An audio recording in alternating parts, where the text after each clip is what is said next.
नमस्ते, हजुरहरूलाई स्वागत छ मेरो च्यानलमा। आज मैले दुध बडीको रेसिपी लिएर आएको छु। दुध बडी बनाउनको लागि चाहिँ मैले दुध बसाले 2 लिटर दुध बसालेको छु। यसलाई उमाल्दै छु। दुध पनि उम्ल्यो। यसमा चाहिँ मैले चाहिँ भिनेगर हालेर चाहिँ दुधलाई फटाउँदै छु। भिनेगर मैले 2 चम्चा हालेको छु। ल हेर्नुहोस् त, मैले भिनेगर 2 चम्चा हालेर चाहिँ यो फाटिसक्यो। अब म यो एकछिन चिसाउनको लागि छोड्दैछु। ल हेर्नुहोस् त, अब यो म दुध चाहिँ छान्दैछु। अब मैले यस्तो जाली लिएको छु अनि यस्तो मलमलको कपडा यसरी ओछ्याइदिनु होला। हेर्नुहोस् त, अब म यो मलमलको कपडामा यो फाटेको दुध चाहिँ हाल्दैछु यसरी। ल हेर्नुहोस् त, यस्तो भयो छान्यो, यो पर्यो पानी, यो पानीमा फाल्दैछु। ल हेर्नुहोस् त, मैले त्यो पानी फालिसकेँ। अब यसलाई चाहिँ अलि पखालिदिन्छु। भिनेगरको रस चाहिँ यसको बास्ना नआओस् भनेर यसरी पखालिदिनु।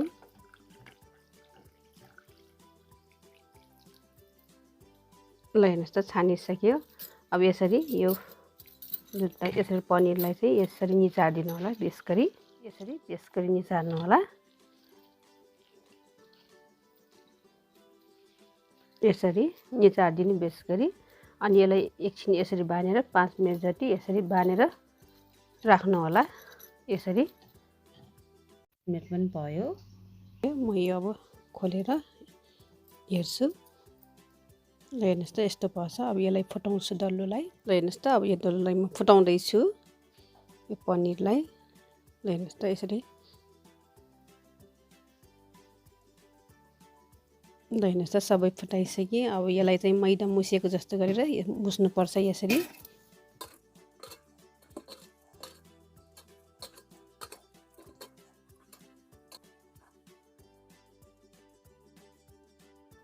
ल हेर्नुहोस् त, यसरी मुस्नुपर्छ। यो हत्केलाको सहायताले यसरी मुस्नुपर्छ। अब यो रेडी हुँदैछ।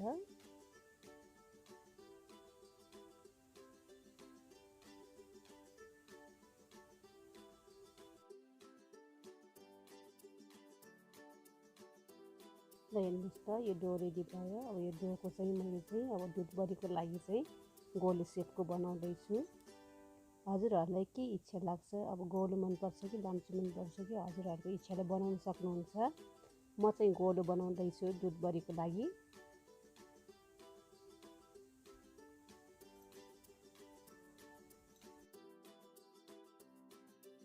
ल हेर्नुहोस् त, मैले यस्तो गोलो बनाएको छु। अब यो सबै मैले डोको चाहिँ यस्तै गोलो बनाएर रेडी गर्छु। ल हेर्नुहोस् त, मैले सबै यो गोलो बनाएर रेडी पारिसकेँ। अब यसको लागि चाहिँ मैले अब सुगर सिरप बनाउँदैछु। त पानी पनि बसालिसकेँ। मैले 2 कप पानी हालेको छु। 4 चम्चा चिनी चाहिँ हालेको छु यसमा चाहिँ। यसमा एउटा सुकमेल पनि हाल्दैछु। अघि नै बनाएको मैले दुध बडीलाई पनि यसमा अब हालिदिन्छु।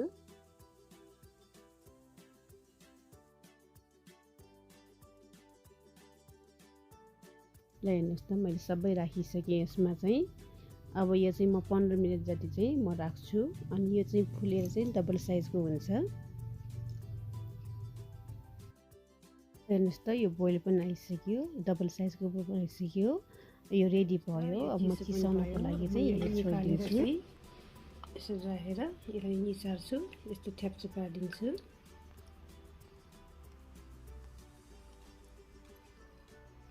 पनि सबै निचारेर रेडी पार्छु। हेर्नुहोस् त, मैले सबै सुगर सिरपबाट निकालेर चाहिँ यो निचारेर राखिसकेँ। अब यसको लागि दुध बडी बनाउनुको लागि चाहिँ म अब दुध बसाल्दैछु। ल हेर्नुहोस् त, मैले दुध पनि बसालिसकेँ। अब दुधलाई अलिक बाक्लो पार्नुपर्छ। यसमा पनि मैले 3 चम्चा जति चिनी हाल्दैछु। दुध बडीको लागि चाहिँ अलिक बाक्लो बनाउनुपर्छ। हेर्नुहोस् त, दुधलाई यसरी चलाइदिनु होला। अनि यसमा चाहिँ मैले सुकमेल 2टा पनि हाल्दैछु। केसर थोरै पनि हाल्दैछु यसमा चाहिँ कलरको लागि। यसरी चलाइदिनु। दुध चाहिँ अलिक बाक्लो पार्नुपर्छ यो दुध बडीको लागि। ल हेर्नुहोस् त, यो दुध पनि उम्ल्यो। यसले अलिक बाक्लो पार्नुपर्छ यो दुध बडीको लागि चाहिँ। अब म यो पेडालाई चाहिँ हाल्दैछु। यसरी सबैलाई यसरी हालिदिनु होला। ल हेर्नुहोस् त दुधबरी मैले दुधमा हालिसकेँ। अब 15-20 मिनट म त्यतिकै छोडिदिन्छु। अनि हजुरहरूले म सल्भ गरेर पनि हजुरहरूले ल हेर्नुहोस् त मैले सल्भ गरेर पनि देखाइसकेँ दुधबरी। मैले यो पिस्ता र बदाम चाहिँ हाल्दैछु माथिबाट गार्निसको लागि। यसरी हालिदिन्छु। गार्निस पनि गरिसक्यो। अब म खाएर पनि हेर्छु।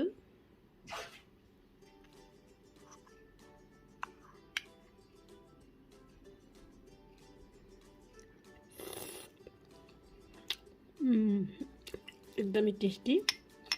मैले आधी पनि खाइसकेँ। एकदमै मिठो, एकदमै टेस्टी।